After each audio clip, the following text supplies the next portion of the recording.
I say this as someone who is extremely sympathetic to the excitement. Like, I can't tell you how many of these things I've had myself. One that I've been looking at for years, it's very fringe, is this idea that astrology has been weaponized by the government, right? And there is some evidence for this, right? And you can even make a case that is evidence-based but somewhat tenuous, that the entire Reagan administration war on drugs was astrologically mediated.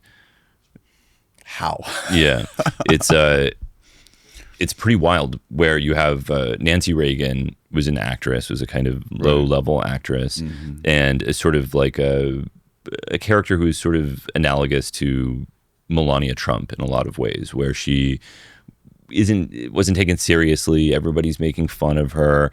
She's not like a Michelle Obama type person who has political ambitions, who, you know, is using her role to disseminate ideas that are constructive. She spends something like $40,000 getting a new set of china for the White House, and everybody makes fun of her ruthlessly. And this is where our taxpayer money is going, and how frivolous and how stupid. And so she's having this PR crisis, and she's also really into astrology. Both her and Ronald Reagan are really into astrology, and they have an astrologer named Joan Quigley. And this is a fact, this is like a 100% established fact. In the midst of this PR crisis, she's consulting with Joan Quigley about what to do. And Joan Quigley tells her, which is probably pretty good PR advice, you need a mission. You need something that you can bring to the American people that will show that you are concerned. And your mission, because Neptune is in the 12th house, will be America's struggle with drugs. Right. So this is like unfathomable human suffering may have come from this borderline random astrological whim. And when you add to that, there's some other kind of interesting little bits and pieces of evidence. There's a CIA whistleblower named Miles Copeland who wrote in a book called The Game Player about the CIA using astrology computers that have been compromised by the government to deliver disinformation to foreign heads of state. So you give this astrology computer to the president of Ghana and you say, enjoy.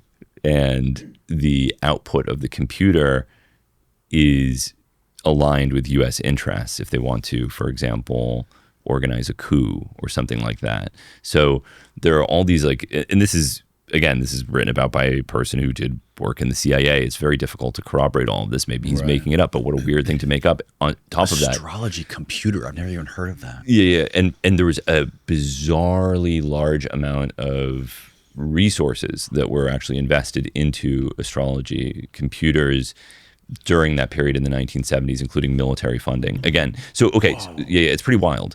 So I actually have the astrology computer, the Digicomp DR70 astrology mini computer that arguably is responsible for the war on drugs. There it is right there. It's a beaut. Wow. The one on the left? Yeah, the one on the left. Wow, blow that thing up. That's crazy. Yeah. Where did you get that? I got it from Nancy Reagan's astrologer's astrologer.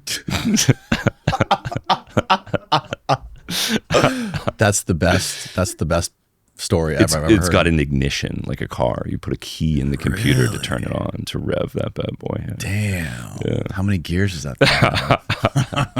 thing? That's so crazy, dude. But anyway, so this is an example. Like, I'm very, very interested in this idea. I've probably collected every little bit of evidence. And is it possible? Yeah, it's definitely possible. It's possible it played a role. It's possible there's more to it. You could make an argument that the Reagan administration war on drugs was astrologically mediated, but at what point is this factual? At what point is this ignoring real factors that were going into this? At what point am I doing it because it's funny and interesting? And so you have to be self-aware and you have to be responsible about these things, because it's so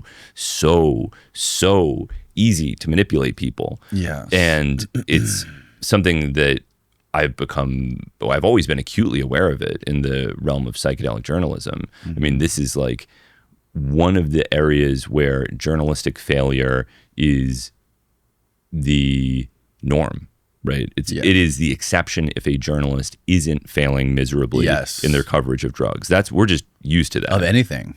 Well, maybe if anything. Well, I mean, yeah, you could. That would be maybe a slightly more cynical interpretation. But yeah, journalists often don't do that well. They do. It's a hard job to be sympathetic to a very unsympathetic occupation. It's a hard job, but they've done a really, really bad job with drugs, and they continue to do an unbelievably terrible job.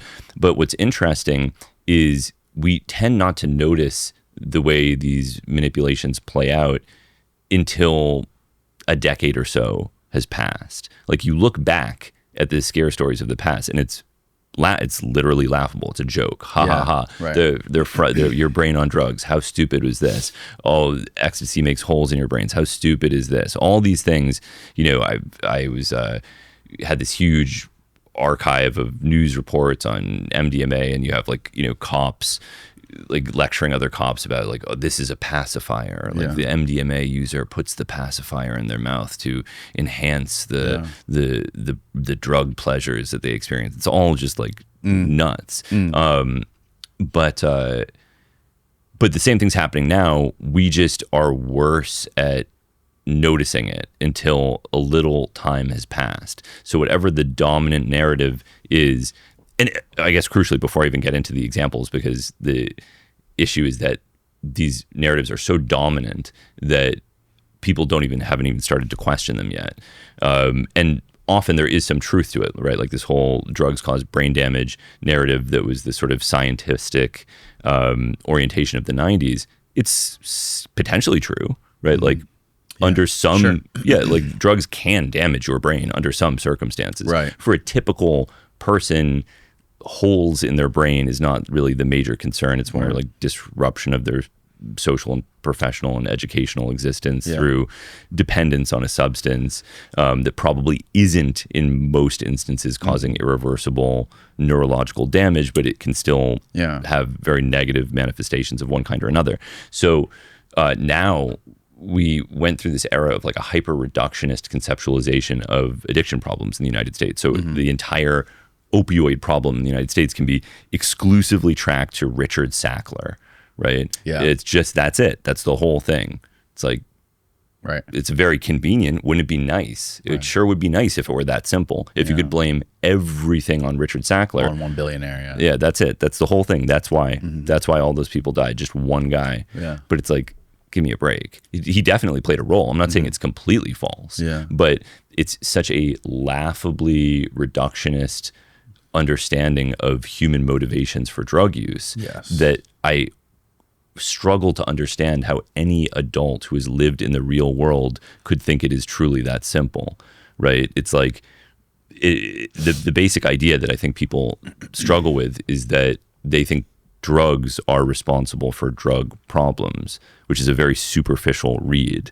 Of course they are, strictly speaking, but the reality is that to even get to a point where you want to hurt yourself with a drug, or you're willing to develop a problematic relationship with a drug, there's usually some kind of social, psychological problem that is putting you in that position to begin with.